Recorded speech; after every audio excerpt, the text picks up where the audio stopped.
everyone, this is Laura Clemens and I'm owner of Tendril Herbal Apothecary and Healing Center. And I am doing another installation, another video of Becoming the Kitchen Witch. And I am focusing a lot of these videos around what you can do for yourself at home using herbs that are in your cabinet, at your grocery store, your local herb store, or even things that you can order online. But I want you to know that there's so much that you can do to access good self-care at your fingertips. And one of the things that I'm talking about today really does pertain to women's health, and it's called vaginal steaming. I spent a lot of time studying with a woman named Miss Beatrice Waite. She is out of Belize, and I studied the Maya abdominal massage done in the Yucatan tradition and vaginal steaming. So vaginal steaming is used a lot for painful periods. It's used for stalled menses, so when you want to bring your period on. A lot of women like that it helps regulate their periods. You want to use it when there's a lot of clotting, a lot of dried brown blood in the beginning of your moon time or your period, and at the end. The best time to do a steam, in my opinion, is when the cervix is open. So around the time of ovulation or around the time right before you get your period. If you're trying to get pregnant, then you really don't want to do a vaginal steam on ovulation. You would want to do it at the end when you're going to get your period. But because vaginal steaming and the herbs that are in it help to draw and bring things out of the womb, you don't want to practice vaginal steaming while you're actively trying to get pregnant. So this would be something that you would do initially to help bring a balance and a regulation of your period before you actively try to get pregnant. And it really helps to soften the womb, soften the tissue, and maybe if the uterus is out of place, it'll help move it back. So we use a lot of different herbs for vaginal steaming, and I have my own steam blend that has rose in it. So rose is used for healing and astringing tissue. We use oregano, which acts as a scouring pad to the uterus. Basil, which is really good for infection, and again, it's a drawing agent. Yarrow, which helps to regulate blood.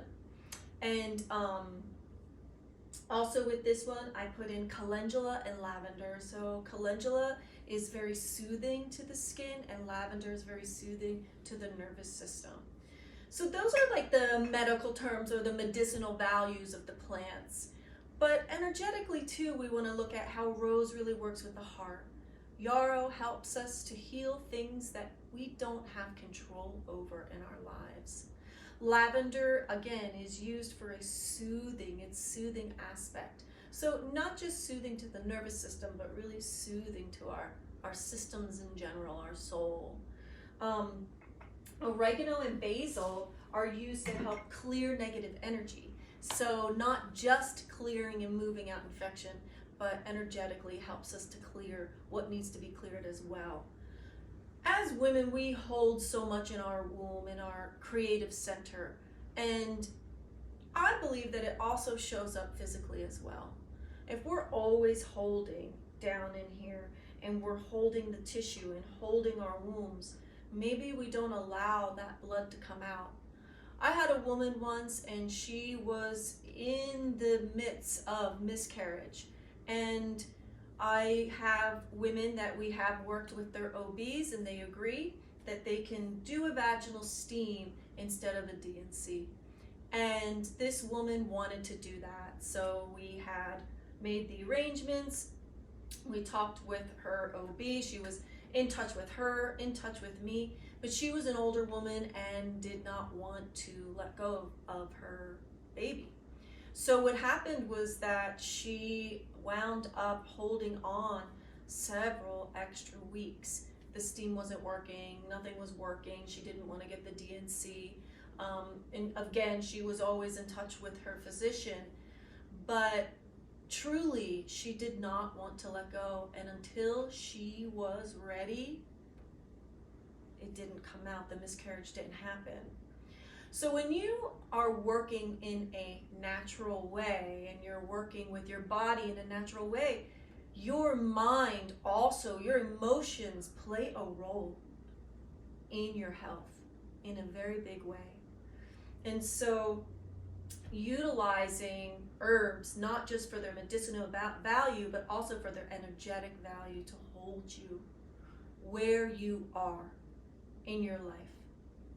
And so through steaming, it can help open you and move things out that no longer serve you, including old blood, including old stagnant energy that doesn't really belong there anymore. That being said, you want to boil some water, which I have some over here on my stove, and I'll just get it off.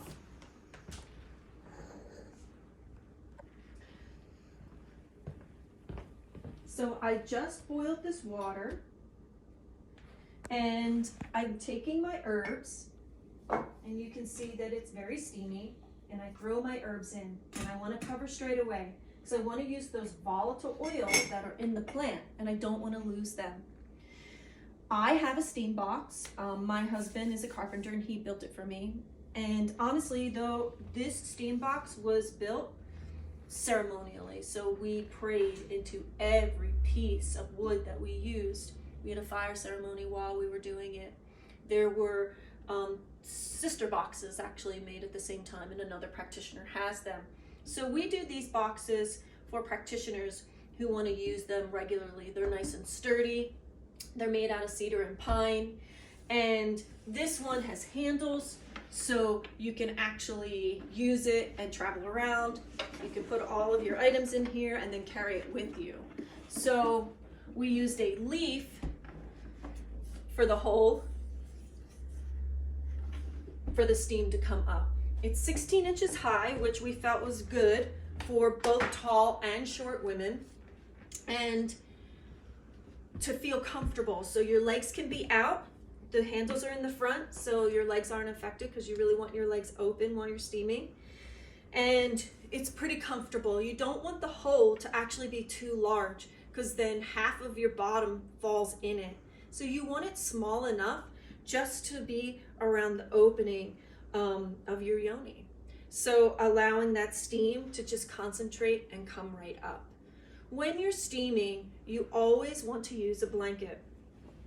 You want to be nice and warm while you're steaming. And cover yourself and make sure that your feet are covered.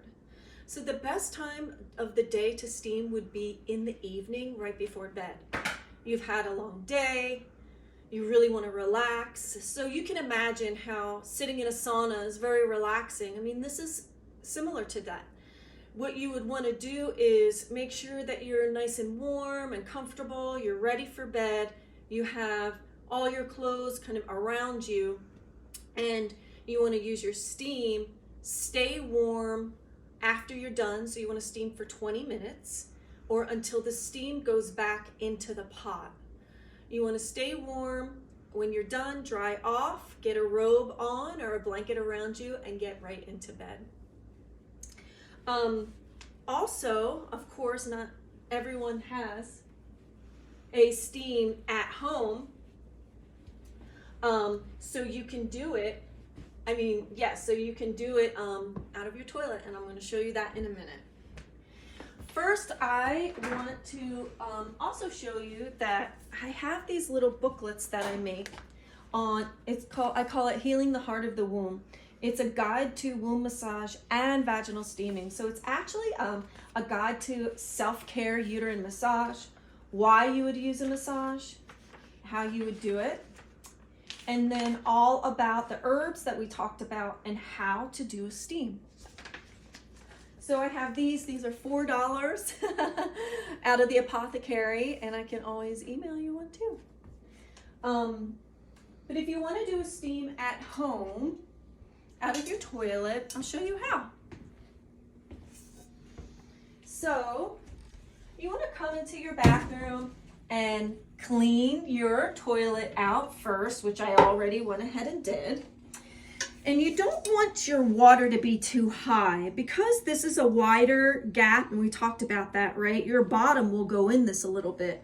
So you want to make sure there's plenty of room so you don't burn your bottom. You don't want to use boiling water because you don't want to burn yourself.